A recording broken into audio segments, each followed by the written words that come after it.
हमारे साल बढ़िया से लगा था तो बहुत कोई प्रश्न 203 इसे लिए हमने प्रश्न तो हम एक हज़ार प्रश्न किया इसी प्रश्न 203 प्रश्न करेंगे। P of X, G of X, Q of X और आर ऑफ एक्स के ऐसे उदाहरण दीजिए जो विभाजन एल्गोरिथम को संतुष्ट करते हों तथा पांचवा का पहला प्रश्न है घात P of x is equal to घात क्यू एफ एक्स हो तथा दूसरा है घात Q of x is equal to घात आर ऑफ एक्स होगा तथा तीसरा है घात R of x is equal to 0। हमें पहले पांचवे के पहले प्रश्न में एक ऐसा उदाहरण देना है जिसमें भाज्य पी ऑफ एक्स को हम सब पी ऑफ एक्स से रिप्रेजेंट करते हैं, भागफल को हम सब क्यू ऑफ एक्स से रिप्रेजेंट करते हैं। तो हमें पहले उदाहरण में भाज्य के घात को भागफल के घात के बराबर दिखाते हुए एक उदाहरण देना है। इसी तरह से पांचवे के दूसरे प्रश्न में हमें भागफल के घात को आर ऑफ एक्स अर्थात शेषफल के घात के बराबर दिखाते हुए एक उदाहरण देना है। इसी तरह से हमारे पांचवे के तीसरे प्रश्न में एक ऐसा उदाहरण देना है जिसमें R of x equal to 0 होगा अर्थात रिमाइंडर शेषफल के घात 0 हो। तो आइए इसे हम सब आगे हल करते हैं। उदाहरण देने से पहले आइए कुछ हम सब बेसिक कॉन्सेप्ट क्लियर कर लेते हैं अथवा रिव्यू कर लेते हैं। हम सब जानते हैं कि हमारे पास डिवाइडेंड रूल भाज्य बराबर भाजक गुने भागफल जोड़ शेषफल होता है अर्थात dividend is equal to divisor into quotient plus reminder होता है। डिवाइडेंड यहाँ पे भाज्य है, डिवाइजर भाजक है, कोसेंट भागफल है तथा रिमाइंडर शेषफल है। इस प्रश्न में हम सब भाज्य को पी ऑफ एक्स से रिप्रेजेंट करेंगे, भाजक को जी ऑफ एक्स से रिप्रेजेंट करेंगे, भागफल को क्यू ऑफ एक्स से रिप्रेजेंट करेंगे तथा रिमाइंडर को आर ऑफ एक्स से रिप्रेजेंट करेंगे। आइए एक उदाहरण देखते हैं। जैसे कि हम सब यदि 5 को 2 से भाग कर रहे होते हैं तो 2 2 ज़ा 4, 2 टाइम्स में हम सब 4 लगाते हैं और हमें रिमाइंडर 1 प्राप्त होती है। तो जिस भी संख्या से भाग लगाई जाती है उसे हम सब भाजक कहते हैं और उसे हम सब जी ऑफ एक्स से रिप्रेजेंट करेंगे और भाग लगाने के पश्चात जितने बार में भाग लगे उसे हम सब भागफल कहेंगे और उसे हम सब क्यू ऑफ एक्स से रिप्रेजेंट करेंगे और भाग देने के पश्चात जो हमारा रिमेनिंग पार्ट होगा वह हमारा शेषफल या आर ऑफ एक्स कहलाएगा। तो हमारे इस प्रश्न में एग्जाम्पल में आर ऑफ एक्स या रिमाइंडर की वैल्यू 1 है और जिस संख्या में भाग लगाई जा रही है वह संख्या भाज्य है, उसे भाज्य कहते हैं, उसे हम सब पी ऑफ एक्स से रिप्रेजेंट करेंगे। सामान्यतः यहाँ पे x फंक्शन को रिप्रेजेंट कर रही है कि यह भाज्य x का फंक्शन है, भाजक x का फंक्शन है, परंतु मैं समझाने के लिए मात्र x का फंक्शन नहीं लिया हूँ, सिर्फ एक कांस्टेंट टर्म लिया हूँ और एक छोटा सा एग्जांपल लिया हूँ ताकि आप लोगों को यह कॉन्सेप्ट बेटर समझ में आए। तो हम सब देखते हैं कि भाज्य 5 को जब हम सब लेफ्ट हैंड साइड लिखते हैं तो यह भाजक गुने भागफल जोड़ शेषफल के बराबर होता है, जहाँ पे भाजक 2 है, भागफल भी 2 है और शेषफल यहाँ लिखेंगे जोड़ के साथ। अब इसे हल करेंगे राइट हैंड साइड में 2 2 ज़ा 4 प्लस 1, 4 प्लस 1 5 हो जाएगा। राइट लेफ्ट हैंड साइड में 5 उतारते चले जाएंगे तो हम सब देखते हैं कि LHS इक्वल टू RHS होता है। अतः यह उदाहरण 5 डिवाइडेड बाय 2 इस प्रकार से किसी भी भाग के प्रश्न को डिवाइडेंड रूल के फॉर्मूले पे रखा जाए तो वह अवश्य ही डिवाइडेंड रूल को संतुष्ट करेगा। हमें प्रश्न में पांचवे के पहले प्रश्न में दिया गया है घात P of x equal to घात क्यू ऑफ एक्स की घात पी ऑफ एक्स का घात और क्यू ऑफ एक्स का घात बराबर दिखाना है। तो इसके पहले हम सबको घात भी समझना पड़ेगा कि घात किसे कहते हैं और क्या है। तो आइए एक रिव्यू घात पे भी कर लेते हैं। जैसे हम सब एक एग्जांपल लेते हैं 5 स्क्वायर या 5 रेज टू पावर 2 और दूसरा एग्जांपल लेते हैं 3 रेज टू पावर 7। यहाँ 5 की घात 2 है तथा 3 की घात 7 है। 5 स्क्वायर को हम सब 5 इंटू 5 लिखते हैं और 3 रेज टू पावर 7 को हम सब 3 की repetition 7 times 3 into 3 into 3 into 3 into 3 into 3 into 3 लिखते हैं। इस प्रकार के उदाहरण में, इस प्रकार के नंबर्स में जो एक्सपोनेंट फॉर्म में लिखे होते हैं, जो किसी संख्या के ऊपर छोटे साइज में नंबर लिखे होते हैं, उन्हें हम सब एक्सपोनेंट कहते हैं। वह यह रिप्रेजेंट करता है कि कोई संख्या खुद से कितने टाइम्स रिपीटेड मल्टीप्लाई की गई है। अर्थात यहाँ पे 3⁻7 का अर्थ है कि 3 खुद से 7 बार मल्टीप्लाई की गई है। 3 × 3 × 3 × 3 × 3 × 3 × 3 अर्थात 7 एक्सपोनेंट है और यह बताती है कि 3 खुद से 7 बार मल्टीप्लाई की गई है। अतः एक्सपोनेंट हमें नंबर ऑफ मल्टीप्लिकेशन बताता है कि कोई संख्या खुद से कितनी बार गुनी की गई है। और जो नीचे जो संख्या है 3, यह बेस संख्या होती है, आधार कहते हैं इसे। और अगर यह कुल मिलाकर के एक्सप्रेशन बोला जाए 3⁻7, 5⁻2 इस टाइप के एक्सप्रेशन, तो इस पूरे एक्सप्रेशन को हम सब पावर के रूप से जानते हैं, पावर कहते हैं। तो यहाँ पे 3 हमारा बेस आधार है, 7 हमारा एक्सपोनेंट है जिसे हम सब घात बोलेंगे, और 3⁻7 इस कंप्लीट एक्सप्रेशन को हम सब पावर के नाम से जानते हैं। परंतु सामान्य उपयोग में हम सब एक्सपोनेंट या पावर दोनों को ही एक ही अर्थ में प्रयोग करते हैं। अर्थात हम सब सामान्य प्रयोग में एक्सपोनेंट और पावर को एक ही मानते हैं, या यूँ कहें कि एक्सपोनेंट और पावर एक ही चीज़ है। तो यह क्लियर हो गई कि एक्सपोनेंट, पावर, घात या घातांक सभी एक ही चीज़ हैं। तो यहाँ पे हमने बेसिक कॉन्सेप्ट डिवाइड रूल और घात, घातांक या पावर, एक्सपोनेंट सभी कॉन्सेप्ट को क्लियर कर लिया है। अब आइए हम सब 5वें के पहले प्रश्न के लिए एक उदाहरण देते हैं। तो आइए 5वें के पहले को हम सब हल करते हैं। तो हमें 5वें के पहले प्रश्न में घात ऑफ px इक्वल टू घात ऑफ qx का एक उदाहरण देना है, जहाँ पे p ऑफ x भाज्य है अर्थात डिवाइडेंट है, और q ऑफ x भागफल है अर्थात कोसेंट है। अब इसके लिए हम सब एक उदाहरण देंगे जो कि इसे संतुष्ट करता हो तथा डिवाइडेंट रूल को भी संतुष्ट करता हो। तो आइए हम सब उदाहरण के लिए एक फंक्शन p ऑफ x लेते हैं जो कि हमारा भाज्य होगा। भाज्य हम सब 2x² - 2x + 14 लिया है, और इसे हम सब भाग देने के लिए एक फंक्शन g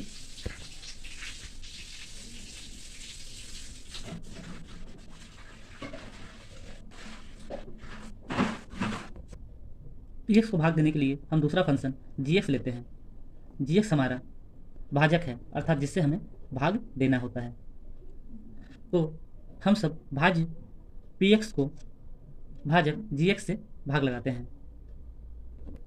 हम सब भाजक में सिर्फ 2 ले रहे हैं, 2 के साथ 2x या 2x² आदि नहीं ले रहे हैं, ताकि हम सब एक सरल उदाहरण दे सकें और आसानी से हमारे भाज्य और भागफल दोनों का ही घात समान हो। इसलिए एग्ज़ाम में परीक्षा टाइम पे भी आप सभी को एक साधारण सा उदाहरण लेना है, जिससे हम सब डिवाइडेंट रूल को भी सत्यापित कर सकें और हमें उदाहरण देने में भी कोई परेशानी ना हो। तो आइए हम सब इसे अब भाग लगाते हैं। हम सब 2 से जब 2x² में भाग लगाएंगे, तो इससे पिछले के वीडियो में हमने भाग लगाने का तरीका बता चुका है कि भाग लगाने के लिए हम सबको पहले भाजक तथा भाज्य के अधिकतम घात वाले पदों की पहचान कर लेनी है। तो भाज्य के अधिकतम घात वाले पद 2x² है तथा भाजक के अधिकतम घात वाले पद कुछ नहीं है, तो इसलिए हम सब 2 लिखेंगे। तो हम सब अब इसे कटा लेंगे। तो हम सब देखते हैं कि 2 हमारा कट जाएगा और हमें x² प्राप्त होगा। अतः हमें x² टाइम्स में भाग लगाना है। तो हम सब x² टाइम्स में इसे भाग लगाएंगे। अब इसके निचले स्टेप को हम सब लिखने के लिए x² से भाजक के प्रत्येक पदों को गुना करते हैं। तो हमारे भाजक में मात्र एक ही पद है, इसलिए हम सब x² से 2 में मल्टीप्लाई कर लेंगे, तो हमें 2x² प्राप्त हो जाएगा। अब हमें ऊपर वाले पद में से नीचे वाले पद को घटाना होता है। तो इसके लिए हम सब निचले पद का साइन अपोजिट कर देते हैं। तो माइनस से हमारा प्लस से हमारा साइन माइनस हो जाएगा, और इससे जब हम सब सब्ट्रैक्ट करेंगे तो हमारा +2x² और -2x² आपस में सब्ट्रैक्ट होगा और यह कैंसिल हो जाएगा, और बाकी के पदों को हम सब नीचे उतार देंगे। तो हमारा बचा हुआ एक्सप्रेशन -2x + 14 उतर जाएगा।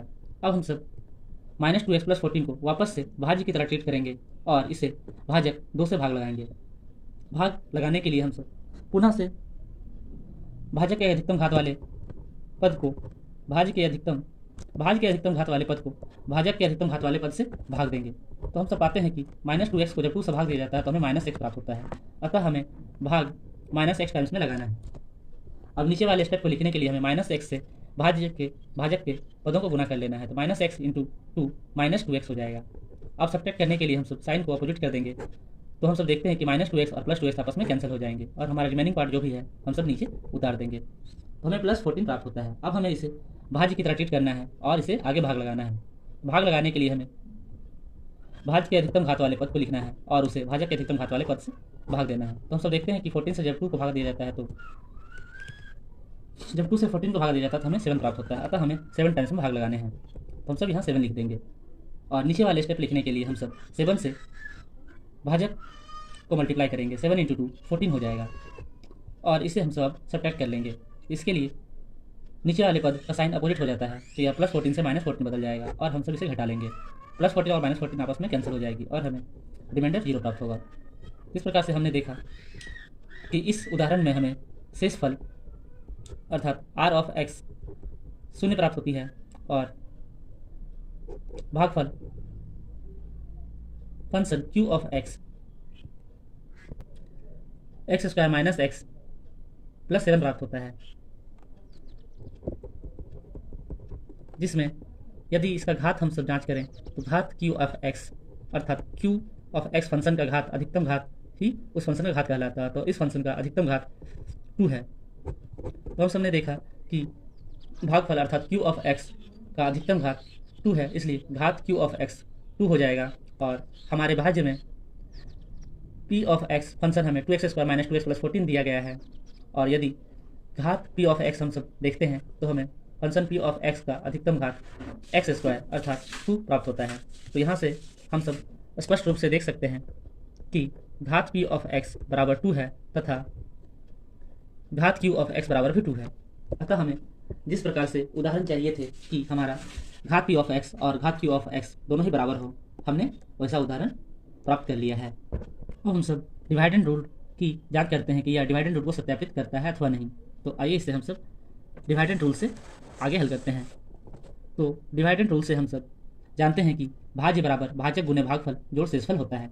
यहाँ पे भाज्य को हम सब पी से पी ऑफ की फंक्शन पी ऑफ एक्स से रिप्रेजेंट कर रहे हैं और भाजक को फंक्शन जी ऑफ एक्स से और भागफल को क्यू ऑफ एक्स से और रिमाइंडर को आर ऑफ एक्स से। तो हमने रिमाइंडर देखा कि हमें शेषफल आर ऑफ एक्स 0 प्राप्त हुई है, इसलिए इसके यहाँ पे हम सब आर ऑफ एक्स के यहाँ पे 0 लिख देंगे और भागफल क्यू ऑफ एक्स हमें x square minus x plus 7 प्राप्त हुआ है, तो क्यू ऑफ एक्स के स्थान पे हम सब x square minus x plus 7 substitute कर देंगे और भाजक जिससे हमने भाग लगाया है जी ऑफ एक्स की वैल्यू 2 पुट कर देंगे और लेफ्ट हैंड साइड में हम सब पी ऑफ एक्स अर्थात भाज्य को लिखेंगे, जो कि हमने उदाहरण में 2x square minus 2x plus 14 लिया है। अब हम सब दोनों पक्षों को सॉल्व कर लेंगे। तो हम सब देखते हैं कि जी ऑफ एक्स अर्थात 2 into x square minus x plus 7 किया जाता है, तो 2 into x square 2 into minus x minus 2x 2 into 7 14 हो जाएगा और शून्य को जोड़ने पर कुछ भी बदलाव नहीं होता, इसलिए हमने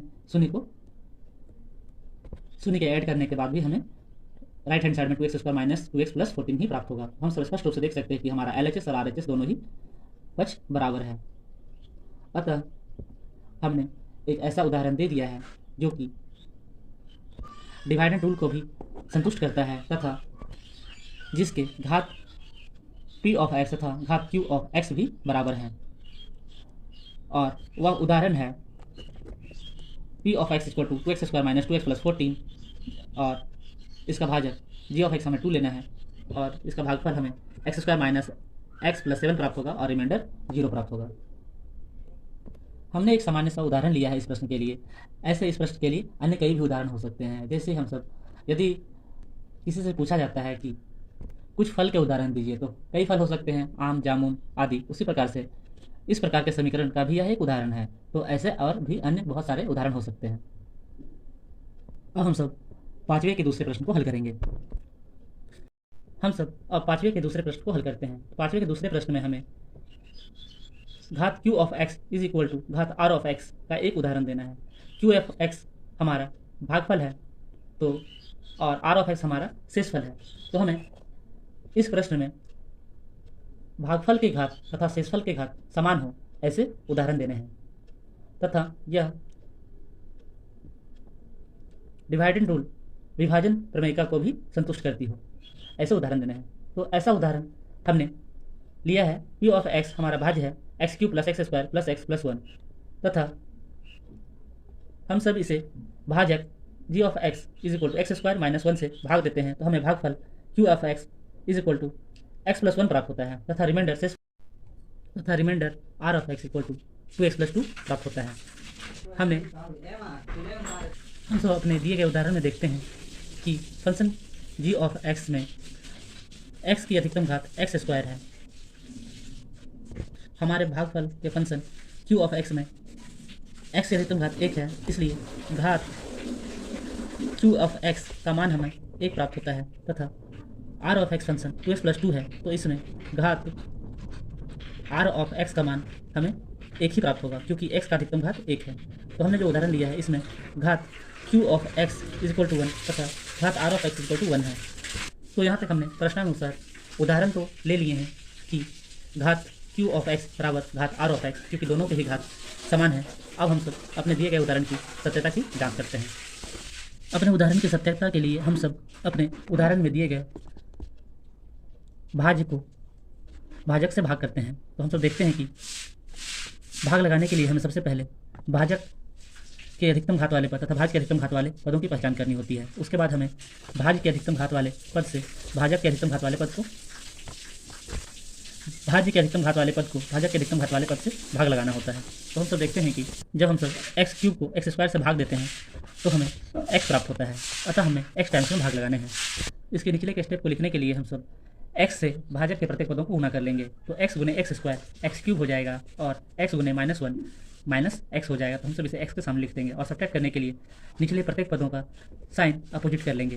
तो हमारा plus x cube minus x cube cancel हो जाएगा और प्लस एक्स और प्लस एक्स प्लस 2x हो जाएगा और एक्स स्क्वायर भी उतर जाएगा क्योंकि इसमें सब्ट्रैक्ट करने के लिए कोई अन्य पद नहीं है और रिमेनिंग पार्ट भी हम सब उतार देंगे। तो हमें x square plus 2x plus 1 प्राप्त होगा। इसे हम सबको भाज्य के जैसा ट्रीट करना है और इसे भाजक एक्स स्क्वायर माइनस 1 से वापस भाग लगाना है। भाग लगाने के लिए हम सब भाज्य के अधिकतम घात वाले पद को भाजक के अधिकतम घात वाले पद से भाग लगाते हैं। हम सब देखते हैं कि एक्स स्क्वायर को एक्स स्क्वायर से जब भाग देते हैं तो हमें 1 प्राप्त होता है, अतः हमें भागफल 1 प्राप्त होगा, अतः हमें भाग 1 बार में लगाने हैं। तो जब हम सब एक बार में भाग लगाते हैं तो हमारा निचला स्टेप भागफल को भाजक के प्रत्येक पदों से गुना करके निचला पद लिखना होता है। तो हम सब 1 इंटू एक्स स्क्वायर करते हैं तो हमें प्लस एक्स स्क्वायर प्राप्त होता है, प्लस 1 इंटू -1 करते हैं तो हमें -1 प्राप्त होता है।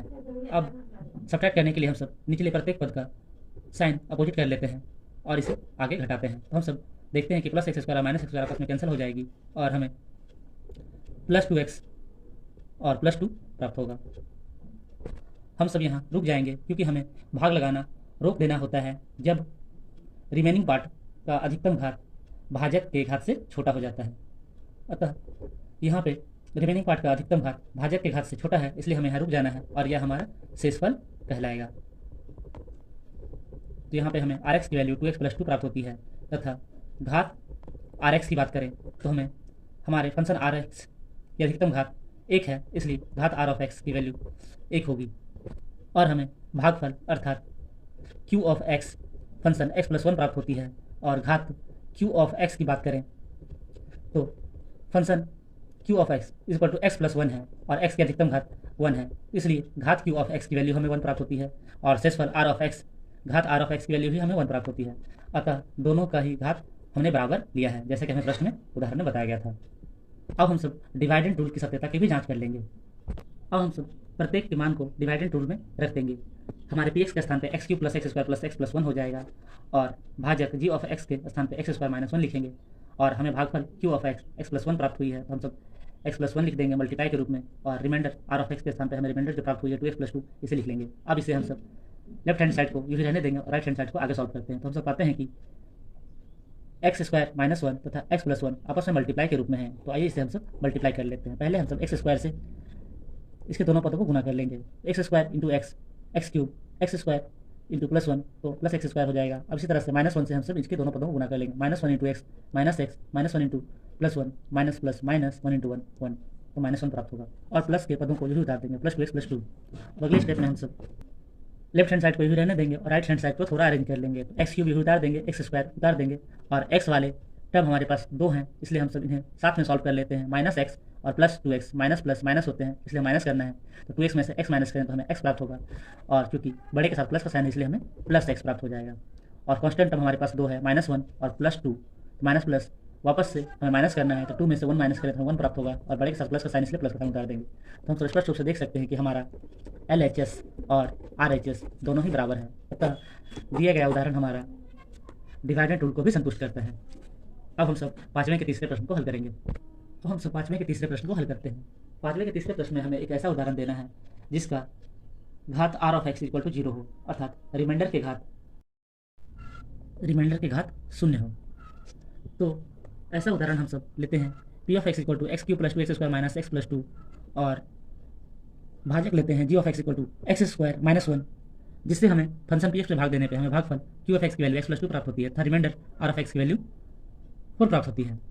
तो हमने प्रश्नानुसार उदाहरण ले लिया है। आइए हम सब अपने उदाहरण की सत्यता की जांच करते हैं। इसके लिए हम सब अपने उदाहरण में लिए गए भाज्य को अपने उदाहरण में लिए गए भाजक से भाग देते हैं। तो हमारे भाज्य की अधिकतम घात एक्स क्यूब है तथा भाजक की अधिकतम घात वाले पद एक्स स्क्वायर है। तो हम सब एक्स क्यूब से एक्स स्क्वायर को जब हम भाग देते हैं तो हमें एक्स प्राप्त होता है, अतः हमें भाग एक्स टाइम्स में लगाना है। जब हम सब एक्स टाइम्स में भाग लगाएंगे तो हमें निचले स्टेप को लिखने के लिए भागफल एक्स से भाजक के प्रत्येक पदों को गुणा करना होता है। तो एक्स गुने एक्स स्क्वायर एक्स क्यूब हो जाएगा, और एक्स गुने माइनस 1 माइनस एक्स होगा। आप सब्ट्रैक्ट करने के लिए इनके प्रत्येक पदों के नीचे वाले चिन्ह को चेंज कर देना पड़ेगा। तो प्लस से यह माइनस हो जाएगा और यह माइनस से प्लस हो जाएगा। तो हम सब देखते हैं कि plus x Q minus x Q आपस में कैंसिल हो जाएंगे, और माइनस एक्स प्लस एक्स आपस में कैंसिल हो जाएंगे, और हमें प्लस 2x स्क्वायर उतार देंगे और प्लस 2 भी उतार देंगे।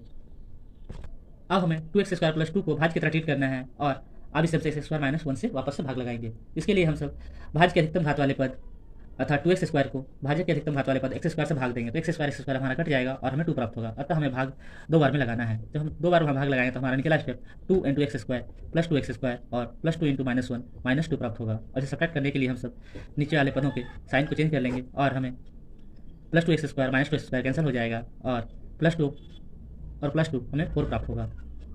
तो हमें शेषफल r of x equal to 4 प्राप्त हो गई है। यदि घात की बात करें तो हमें x की अधिकतम घात देखनी होती है, तो इसमें x का कोई भी टर्म नहीं है, अतः x की अधिकतम घात 0 होगी, इसलिए घात r of x equal to 0 होगा। तो हमारा यह दिया गया उदाहरण प्रश्नानुसार घात r of x equal to 0 को संतुष्ट करता है। तो इसके लिए हम सब अपने उदाहरण में दिए गए भाज्य px को राइट हैंड साइड में लिखेंगे, और भाजक g ऑफ x के स्थान पे एक्स स्क्वायर माइनस 1 लिखेंगे, और भागफल q ऑफ x जो हमें x प्लस 2 प्राप्त हुआ है उसे मल्टीप्लाई के रूप में लिख लेंगे, और r ऑफ x की वैल्यू 4 लिख लेंगे। और इसे हम सब आगे सॉल्व करते हैं तो हम सब पाते हैं कि राइट हैंड साइड में एक्स स्क्वायर को जब हम सब x से मल्टीप्लाई करेंगे तो एक्स क्यूब प्राप्त होगा, और x square into plus 2 x square प्राप्त होगा। इसी तरह से माइनस 1 से बारी बारी से दोनों पदों में गुणा करेंगे तो minus 1 into x minus 1 into plus 2 minus 2 और प्लस 4 उतार देंगे। और लेफ्ट हैंड साइड में यही सेम सारा चीज उतर जाएगा। और हम सब आगे हल करते हैं तो लेफ्ट हैंड साइड के वापस से प्रत्येक पदों को उतार देते हैं, और राइट हैंड साइड में के सारे पदों को अरेंज कर लेंगे। एक्स क्यूब उतार देंगे, और प्लस 2 एक्स स्क्वायर उतार देंगे, और एक्स वाले पद को माइनस एक्स हम लिख देंगे। और हमारे पास कांस्टेंट टर्म 2 है माइनस 2 और प्लस 4, इसे हम सब सॉल्व करेंगे तो हमें माइनस प्लस माइनस करना है, इसलिए 4 में से 2 हटाएंगे तो हमें 2 प्राप्त होगा, और बड़े के साथ प्लस का साइन इसलिए प्लस लिख देंगे। इस प्रकार से हमें राइट हैंड साइड में x cube plus 2 x square minus x plus 2 प्राप्त होता है, और लेफ्ट हैंड साइड में हमारा already x cube plus 2 x square minus x plus 2 प्राप्त होता है। हम सब स्पष्ट रूप से देख सकते हैं कि हमारा LHS और RHS दोनों ही बराबर है। अतः यह हमारा दिया गया उदाहरण प्रश्न में दिए अनुरूप सारी शर्तों को पूरा करता है और डिवाइडेड रूल को भी फॉलो करता है, संतुष्ट करता है। यहाँ तक हमने प्रश्न 5 में दिए गए प्रत्येक प्रश्न को हल कर लिया है। अगले वीडियो में हम सब अगले प्रश्नावली के प्रश्नों को हल करेंगे। ऐसे ही और भी इन्फॉर्मेटिव वीडियोस के लिए हमारे चैनल पेज पे जाएं, और वीडियो अच्छी लगी तो लाइक शेयर और सब्सक्राइब करें। Thanks for watching. Thank you again.